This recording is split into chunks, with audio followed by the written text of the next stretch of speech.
Hi, Mighty Mommy here, and I'm ready to share some quick and dirty parenting tips with you that will help make your life as a parent a little bit easier and a lot more fun. I'm your host, Cheryl Butler. Natural disasters can happen at any time, anywhere, sometimes without any warning at all. Whether it be the horrific floods that Colorado recently experienced or deadly tornadoes that ripped through the Midwest without notice, natural disasters are simply out of our control. And that can be terrifying for anyone, especially children. Last fall, my home state of Rhode Island experienced a devastating hurricane, and then, a few months later, a destructive blizzard that left families stranded for days without electricity, heat, water, and even transportation. Having recently experienced a natural disaster, Mighty Mommy knows that you might not be able to control the weather, but by creating a plan in advance, you can control how these disasters affect your family. Today, nearly every school throughout the United States is taking steps to prepare students for emergencies such as fires, accidents, or even the unthinkable, hostile intruders taking over the school, which is exactly what happened in the heartbreaking Sandy Hook Elementary shootings in Connecticut last December. Families can follow suit by coming up with a plan for catastrophes that could affect them. So today, Mighty Mommy has 7 tips to help your family stay one step ahead of Mother Nature. So here are my 7 tips to prepare for any kind of a disaster. Tip number 1, assemble an emergency kit.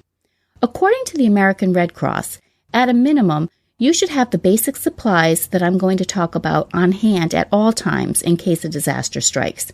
Water, 1 gallon per person per day, and that's for a 3-day supply. Food, extra non-perishable items, which are canned goods or easy to prepare things, and again, at least a 3-day supply. A flashlight, extra batteries, and a first aid kit. You can check out the American Red Cross online, and they have all the details of what you should put in your own first aid kit. Prescription medications, and this would be a 7-day supply, like ibuprofen also, children's Tylenol, allergy medications such as Benadryl, a multi-purpose tool that you could use to cut things or open cans or other items that you need to get into if you don't have electricity, sanitation and personal hygiene items, copies of personal documents, which would be a medication list and pertinent medical information, proof of address, deed to lease a home, passports, birth certificates, insurance policies, those types of important documents, a cell phone with chargers, family and emergency contact info, extra cash, emergency blankets, and a map of the area if you're unfamiliar with routes for evacuation. And if you have a young baby, you want to make sure you have bottles, formula, extra diapers, and baby food. And let's not forget our pets. You need to have their IDs, a leash, a collar, extra food, a carrier if you have a kitten or a little dog, and some bowls, and an extra set of car keys and house keys. Tip number 2, build a personal support network. Build a support network prior to an emergency by contacting your friends and relatives and giving them your cell phone numbers so that they can communicate with your family before, during, and after the storm or another incident takes place. It's also good to have a network in your own community, as well as one that is away from your town or out of state, so you have double the resources available to you and your family during a crisis. Tip number 3, sign up for wireless emergency alerts. If you sign up at www.ready.gov/alerts, you'll get a text message when there's a warning for weather alerts in your area. Tip number 4, create an evacuation plan. Put the numbers of nearby hotels that can accommodate your family, including your pets, into your contact list. During last January's blizzard Nemo, our family was without power for nearly 4 days, so we were so grateful to have found a pet-friendly hotel not too far by that had power and welcomed our 2 dogs. Tip number 5, review your insurance policies. This may seem like a ho-hum thing to do now, but before disaster strikes, take the time to review your insurance policies for items that you might need to have covered in case something should happen. These include emergency housing, hotel rooms, food spoilage, flooding, damaged or lost personal items. And for families with young children, this is so important because you're going to be exhausted after dealing with all the unexpected problems that come along with a storm or a flood or a fire. So the last thing you want to do is hassle with your insurance policy. Tip number 6, get your kids involved. Routines help children focus and feel comfortable because they know what to expect. But during a disaster, your family may have to leave your home and depart from your daily routine. Children may become anxious, confused, or frightened. It's important to give children guidance that will help them feel that they're okay and that they're safe, and it will reduce their fears. In a disaster, they'll look to you and other adults for help. How you react to an emergency gives them clues on how to act themselves. If you react with alarm, your child may become more scared. The more your kids are involved in the process of preparing, the less scared they'll feel when something scary happens. Let them help by going shopping and helping you find sales on canned goods and other non-perishables.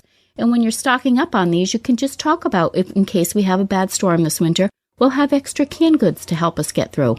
Have them prepare their own emergency backpacks with items like crayons, books, paper, non-perishable snacks such as granola bars or packaged nuts or dried fruit chews, batteries for their iPods, and low-tech travel games such as playing cards or something like Yahtzee. Today's kids are used to a world filled with electronics, so if they're going to be without power for several days, they have to have plenty of items to keep them occupied. And tip number 7, teach children basic personal information. Both younger children and teenagers should be taught basic personal info before an emergency strikes, so they'll know how to communicate with others in case of an emergency. Here's some key information to teach them. Basic personal information, such as their address, phone number, and how many family members that they have, so they can identify themselves and get help if they become separated from a parent or guardian. Prepare an emergency card with information for each child, including his or her full name, address, phone number, including cell numbers, obviously, and a parent's work number, and a trusted out-of-state contact. Know the policies of the school or the daycare center that your children attend. Make plans to have someone pick them up if necessary. Warn children never to touch wires on poles or anything that's lying on the ground. Role play with children to help them remain calm in emergencies and to practice basic emergency responses such as evacuation routes if you were to have a fire in the house and how to call 911. And role play with them on what they should do if a parent is suddenly sick or injured.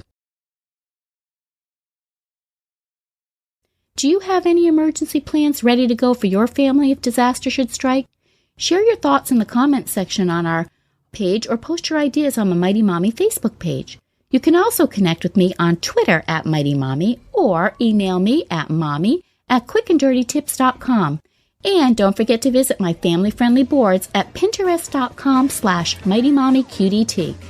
No one ever wants to see their precious family suffer a natural or unnatural disaster. But if it should happen, taking the steps to be prepared ahead of time could become a matter of life or death. So invest some time now before anything unexpected occurs. Keep smiling, everyone, and until next time, happy parenting.